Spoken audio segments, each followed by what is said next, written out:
Jamani, hivi hii gari kwa nini umepaki hapa gari? Kila siku nakukataza. Leo ndo mara ya mwisho. Ngoja basi nirudishe kwa pale. Niweke pale gari. Una block gate. Haya, majirani wakitaka kuingia wanaingiaje? Ndio maana nimesema samahani. Ngoja nirudishe pale nyuma. Haya, irudishe pale. Hapa watu wanapita. Yaani ni mgumu kweli kuelewa. Haya, rudisha.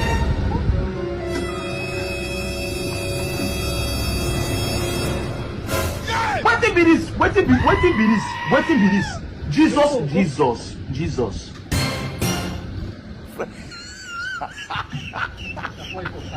Hapo sio mbaya.